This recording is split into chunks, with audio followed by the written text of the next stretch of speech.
2 hari awal di tahun 2022. Belum ada banyak perubahan tentunya. Ya iyalah, baru 2 hari. Ya, biasanya kalau di tahun baru banyak orang yang memiliki apa itu yang namanya resolusi.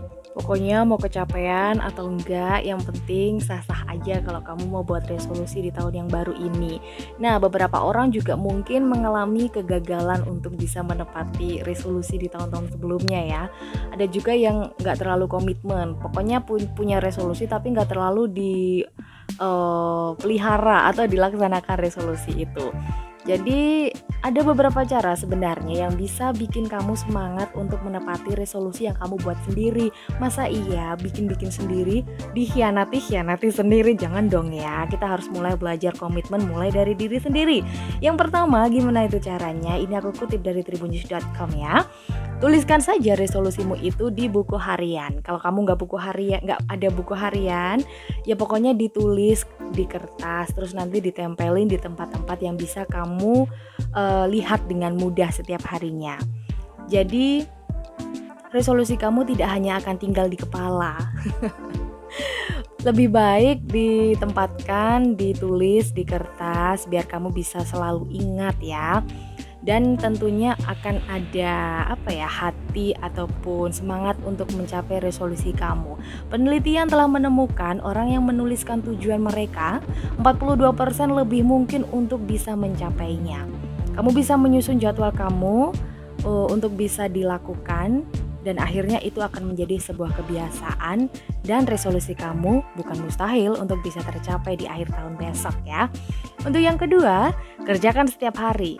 Jadi temukan cara untuk meningkatkan dalam mencapai apa yang sebenarnya ingin kamu lakukan itu di tahun ini. Lakukanlah setiap hari. Tidak selalu harus sesuatu yang besar, atau bahkan jika itu hanya tindakan kecil gak apa-apa dong. Dilakukan setiap harinya perlahan-lahan juga akan bisa membangun jalan untuk menuju kesuksesan mencapai resolusi kamu. Apa aja hal kecil itu tentunya kamu yang tahu. Seperti kayak pokoknya aku harus diet di tahun ini. Jadi setiap hari paling enggak 5 menit buat workout atau berapa menit buat jogging. Nah, itu hal-hal yang kecil kalau kita lakukan dengan rutin tentunya ada manfaat besar yang bisa kita capai di akhirnya ya.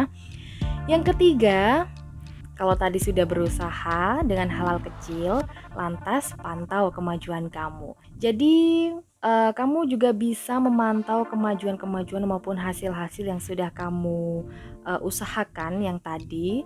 Dengan memantau kemajuan atau memantau dengan hasil yang kamu lakukan ini, itu bisa membantu kamu untuk bisa lebih mungkin untuk mewujudkan keinginan dan impian kamu serta tujuan resolusi kamu.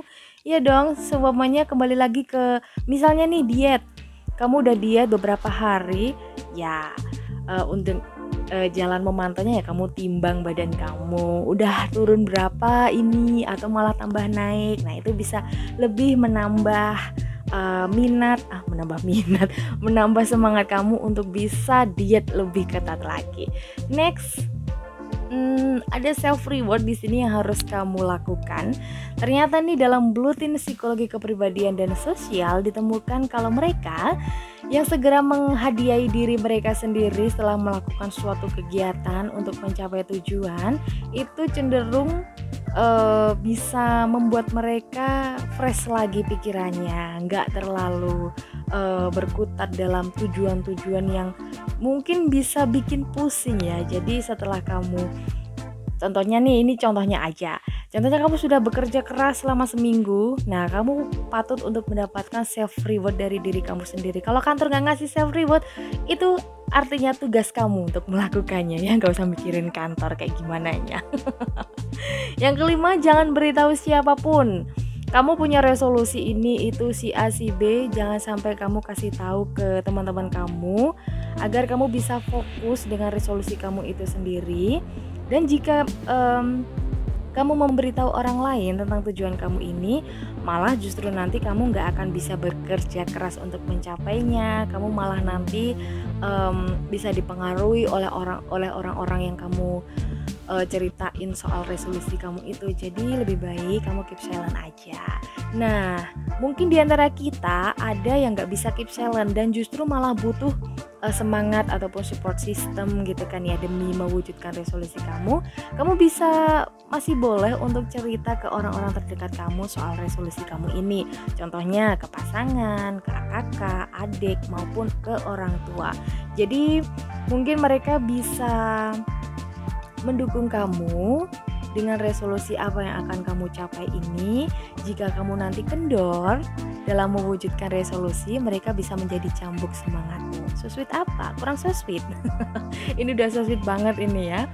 Next yang terakhir, ini belum terakhir ini, ada satu ini, dua terakhir ini ya. Cobalah taktik yang berbeda. Mungkin resolusi yang kamu tulis untuk tahun ini merupakan resolusi yang gagal di tahun kemarin gitu kan ya. Kalau kamu gemas kenapa nggak kecapean terus? Cobalah taktik yang berbeda. Contoh ya, dari tahun kemarin kamu meresolusikan untuk bisa menikah.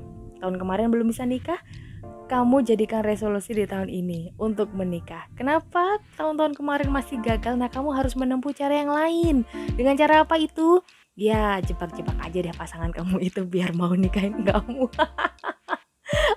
Tapi yang penting ada cara berbeda dan taktik yang berbeda pula untuk bisa mencapai resolusi tujuan kamu itu ya. Harus dengan cara baik, gak boleh dengan main jebak-jebakan ya enggak. Ini bukan Batman ya, bukan jebakan Batman ya. Ya, yang terakhir kamu harus percaya kalau kamu bisa melakukannya. Ini percaya diri ya. Kalau diri sudah percaya dengan pikiran, dengan diri sendiri, itu akan membuat mindset kamu berkembang dan aku bisa melakukan ini, I can do it gitu kan. Pola pikir berkembang adalah ketika kamu memiliki pemahaman bahwa siapa kamu sebagai pribadi yang bisa melakukan tujuan kamu itu. Jadi kalau dalam diri udah percaya kamu bisa, otomatis apa yang kamu lakukan itu akan terus termindset, aku bisa, dan bukan mustahil. Kalau Tuhan sudah berkehendak, kamu akan bisa mencapainya. So, resolusi apa yang kamu tulis di tahun 2022 ini? Sharing di kolom komentar ya.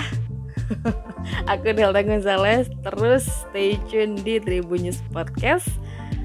Goodbye.